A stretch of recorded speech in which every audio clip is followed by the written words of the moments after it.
2 months of the NFL season are already officially in the books, and that brings us to our Week 9 Power Rankings tier list. I think that there is really starting to be some definition of what these teams are in the league. The true playoff teams, the true Super Bowl contenders are showing themselves, and almost half the league is probably already prepping for the 2026 NFL Draft. Let's hop into the tier list. As always, we're going to start with the 2026 Mock Draft Season tier. And a quick poll of you guys, would you guys rather me have all the teams unveiled in the tier list or continue with how I've been doing it one by one? It doesn't really make a difference to me. I have the tier list already all mapped out beforehand. So yeah, let me know in the comment section if you'd rather it be one by one or if you want all the teams just in a row.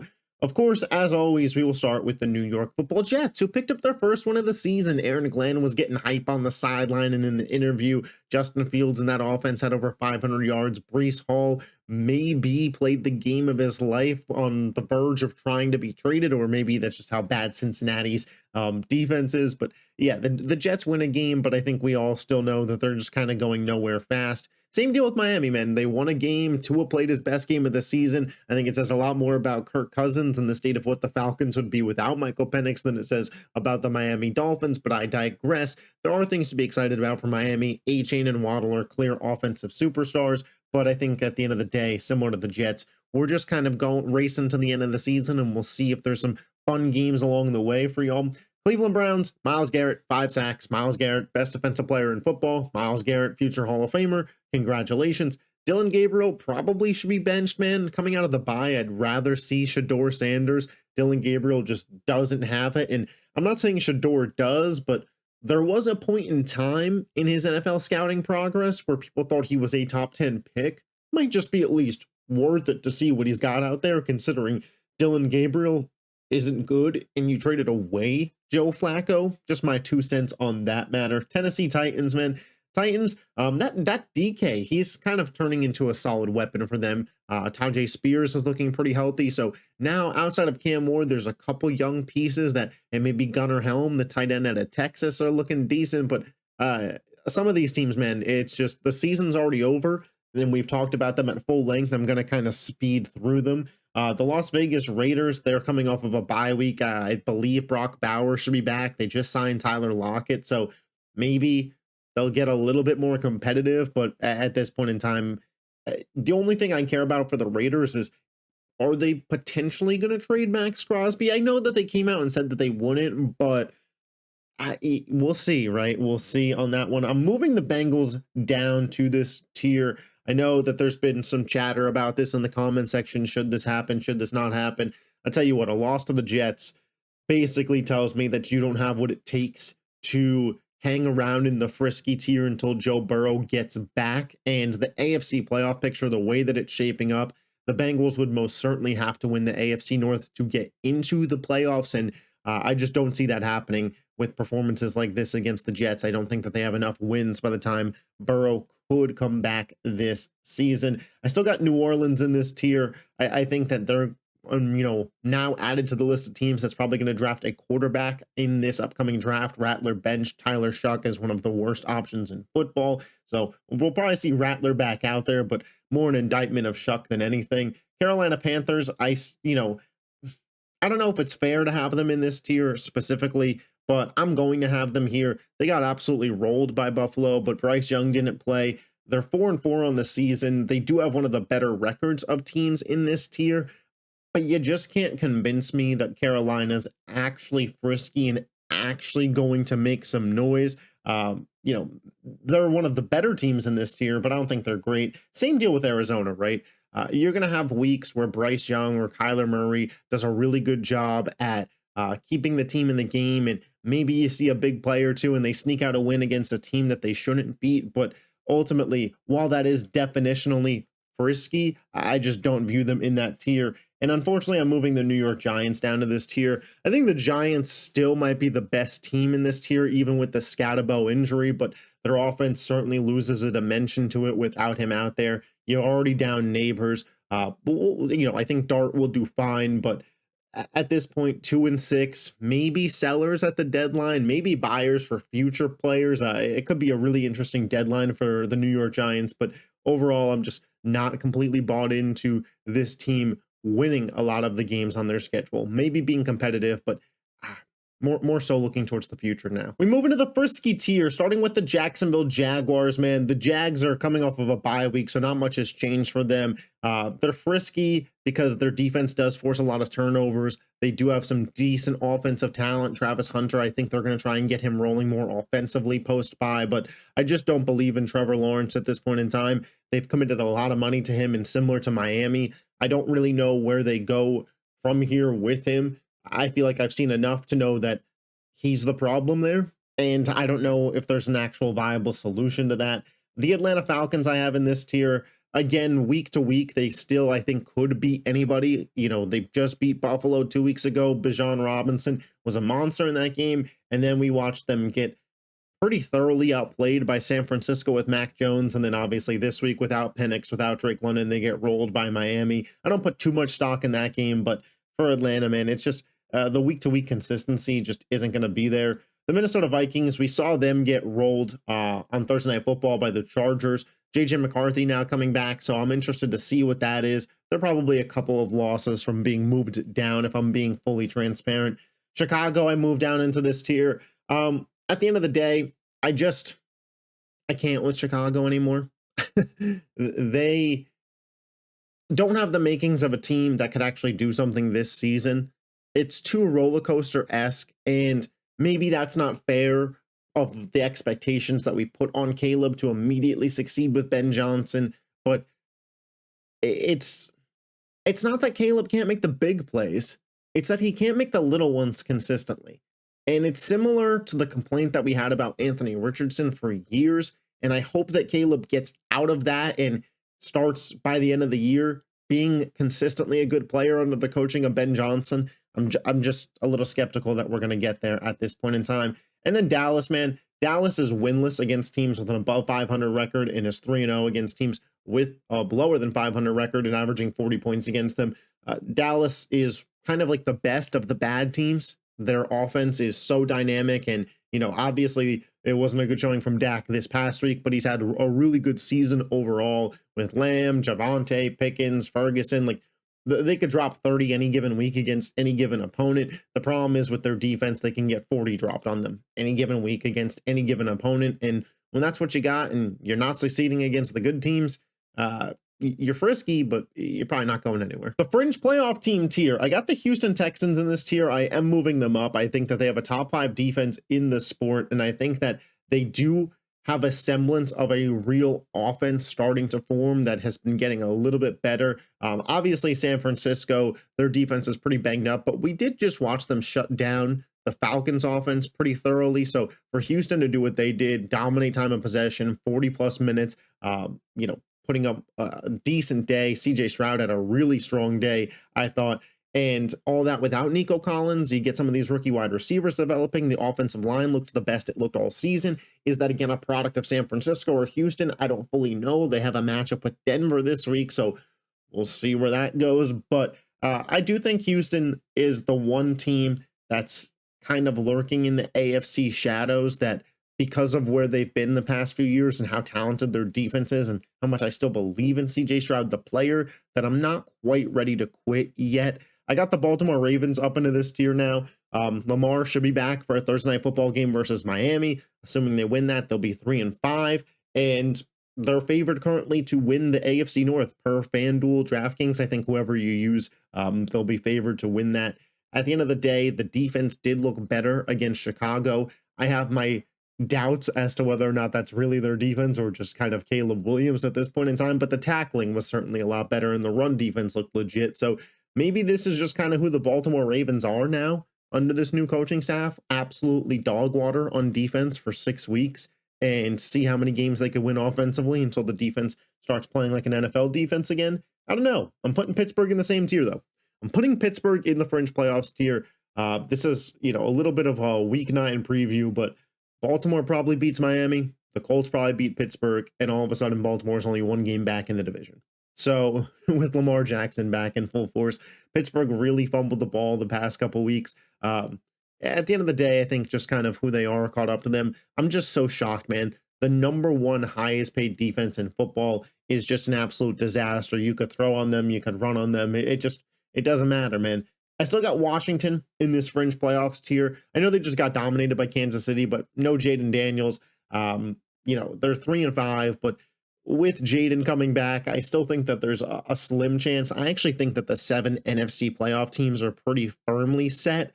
There's one team that I'm not so sure on that we're going to talk about in 1 second that I think Washington maybe could eventually come back and pass, but I'm gonna take Washington to still be alive once Jaden Daniels gets back out there, because Terry was back out there, Debo, like we haven't seen that full offensive core all together once this season. I got San Francisco in this fringe playoffs tier as well, and we'll see when Purdy gets back and if Ayuk gets back and Pearsall and stuff. It feels like the injuries started to catch up to them this week against Houston, and McCaffrey just couldn't be Superman again to carry them offensively. And they're 5-3. Washington is 2 games back of them. San Francisco does have a fairly easy schedule, so it wouldn't be the easiest comeback. And if I had to bet money on who would make that final playoff spot right now, I still would take San Francisco. But I do think that there is a little bit of a race there. I don't think it's completely set in stone, locked away quite yet. We got the playoff team tier. I got the Chargers still in this tier. I know that I had talked about on Thursday Night Football that I do think when healthy, the Chargers could be a Super Bowl contender. They're just not healthy yet. I think Minnesota's run defense was more the story of that game rather than the Chargers having a firm rushing attack without Omari and Hampton. We'll see further on this week, but Justin Herbert, he's a dog. When Joe Alt's out there and Herbert has time to just dissect a defense, he can make plays. Gadsden, the tight end, just coming out of nowhere, being actually really solid. You have Keenan Allen, McConkey, Quentin Johnston. Like, there's still tons of weapons in the passing game. Defensively, Jesse Minter and that crew are really, really solid. I do think the Chargers could beat anybody on any given day when you have a great head coach, a great quarterback, and a great defense. You just are opened up for that, but I need a little bit more from the Chargers to move them back up into the Super Bowl tier. Speaking of a team I need a little bit more from, I might get some pushback on this. I'm not ready to fully commit to Drake May and the Patriots being like legit Super Bowl contenders or Drake May being an MVP. I understand that their record is really good and Drake May has played some really solid ball over the last month. For me, it's been against pretty bad competition, so maybe that just plays into it. I also just, from a team aspect, have some reservations about New England still.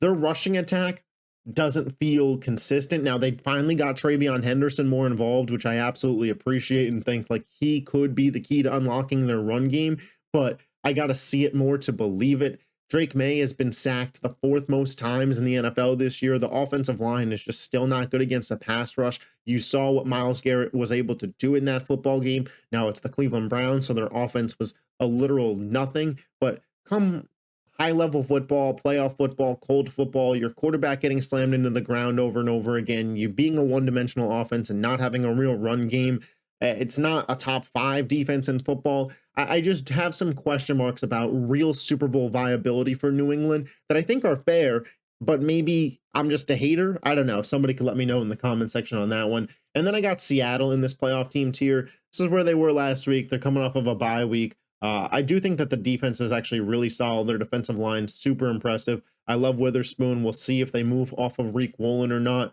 If not, I still think that they have a really solid secondary. Darnold's playing what I consider to be the best ball of his career. Smith and Jigba leading the NFL in receiving yards. So Seattle's got all the makings of a really, really competitive team. I'd like to see some more consistency out of their run game from Ken Walker and Charbonnet week to week, but overall, this is a really dangerous squad. Moving into the Super Bowl contenders tier, we got the Buffalo Bills, man. Coming off of a bye, I asked for a statement win from Buffalo. They absolutely delivered. They put up a 40-piece against Carolina. The game versus Kansas City this week is going to be absolute cinema, as meme culture would say. But yeah, I love James Cook, man, the guy, 200-plus rushing yards. Him and Josh Allen are a real offensive duo. Do I wish that they had a more dependable weapon in the passing game? I do, especially in big spots in the playoffs. I think Allen could use that. Their run defense, Ed Oliver's now hurt, so look for them to potentially trade for a defensive lineman at the deadline. But they are a few pieces away from I think being up in the Super Bowl favorites tier and really competing with some of those better teams in football. But when you have a top two quarterback in Josh Allen, you're probably going to be at least a Super Bowl contender. I got Denver in this tier, man. I moved Denver up after last week's performance against the Giants into this tier. Got a little bit of pushback. I think that Denver completely justified me moving them up last week. Bo Nix has the best game of his career. Here's the thing for Denver. They have a lot of key traits for teams that I look at that I think could go on Super Bowl runs, especially that don't have that superstar quarterback, right? They have a real run game that they could depend on. It's top 5 in football right now, and RJ Harvey is only getting better. They have a real good offensive line. Bo Nix does have time to make reads and make throws and dissect the defense without being hurried. And even when Bo Nix does get a little bit of pressure, he's got that mobility to him that I don't think there's going to be a lot of negative plays of him being sacked in high-level games. And of course, they have a super strong defense. It's probably the best defense in football. Pat Surtain's going to be out 4 to 6 weeks, so that really sucks. But you have Jahdae Barron, you have Riley Moss, who's playing some really solid football. You have, in terms of sack numbers, the best defensive line in football. So Denver's got a lot of key characteristics that I look for a team that could be really good. It's why I predicted them to win the AFC West going into the season, and it's why even right now I'm very high on this Broncos squad. I got Detroit in here. Detroit's coming off of a bye, so nothing really changes for them. The one thing with Detroit that prevents them from being a Super Bowl favorite to me, I just question their ability to win in games that they aren't leading in from the go. And luckily for Detroit, man, they're good enough that they get a lot of leads early in football games and then could really rely on Gibbs and a little bit Montgomery. But if Detroit were to start a game in a slump and go down 14-0, I just don't know if they're a team that's built to come back and win that football game. So I have some reservations there. And outside of Aiden Hutchinson, they don't have a real consistent pass rush. So if you get matched up with one of these teams that has a really solid tackle or a tight end that could chip block him, you might be giving opposing offenses a lot of time to throw the football. Again, when it comes to Super Bowl contenders versus Super Bowl favorites, we got to be a little nitpicky here. I got Tampa in this tier as well. They're coming off of a 23-3 victory over the Saints, and I thought that their defense put on a really good show, elevated a lot of thoughts. Antoine Winfield probably was robbed of like 4 touchdowns in that game, if we're being honest. They're just so banged up right now. It's so hard to evaluate them. No Bucky Irving. Mike Evans probably not going to be back for the regular season. Chris Godwin's gotten hurt. Ikbuka was playing through a hamstring injury.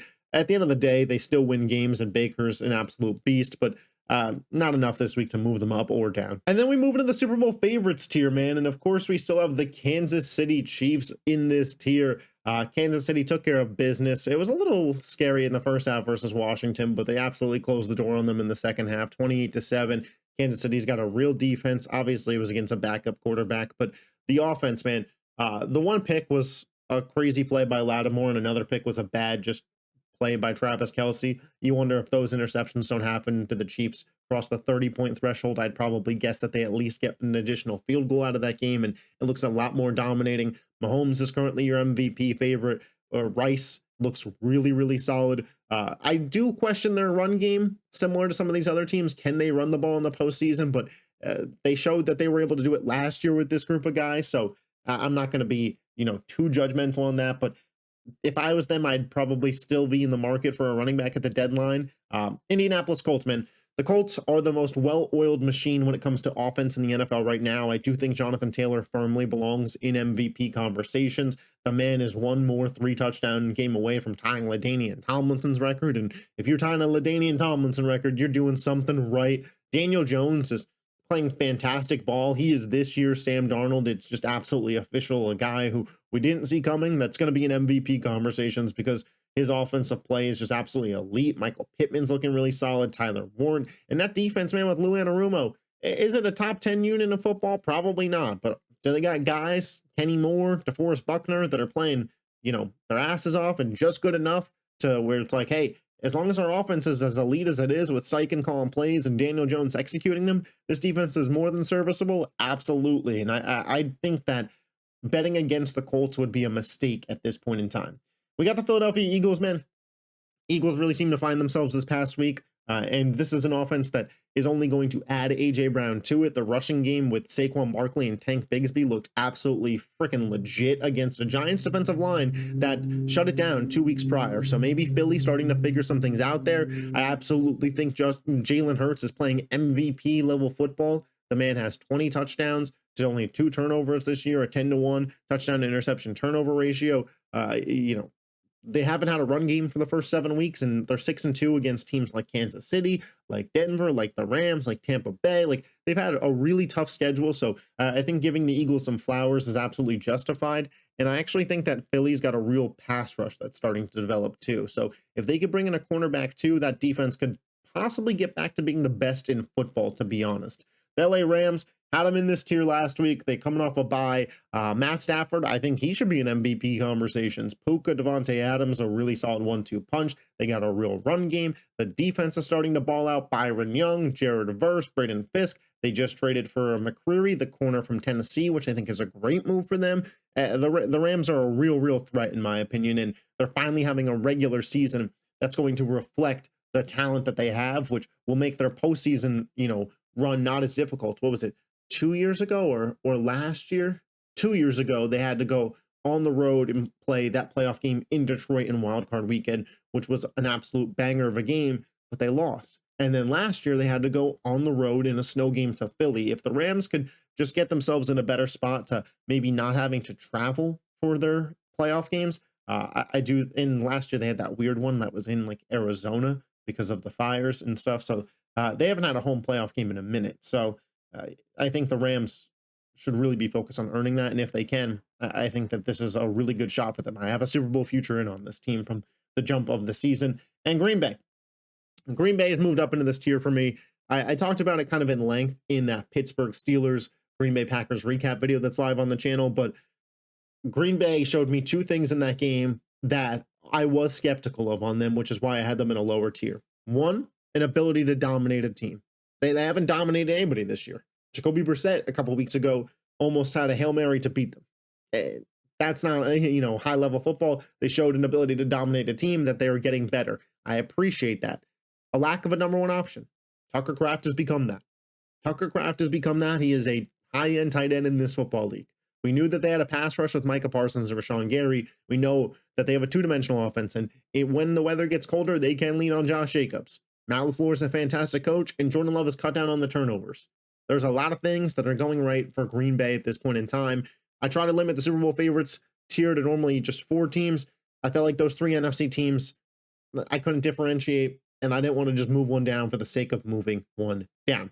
So, as always, these are just my thoughts. Let me know yours in the comment section down below. Although I do say, I think this is the perfect tier list right now, but let me know what I got right. Let me know what I got wrong in your opinion. Again, let me know if you guys would rather tier by tier me put the teams in, or them just be preset and we just go through and talk about them rather than the mouse clicking and stuff. Or if it doesn't matter, it doesn't matter. It is what it is. If you made it this far in the video, I'd appreciate it if you hit the thumbs up. Let me know that you guys like this style of video. If you love the NFL, hit that subscribe button, man. We're only 8 away from 400. I'd appreciate it if we could get there ASAP Rocky, and I will catch you next time. Peace.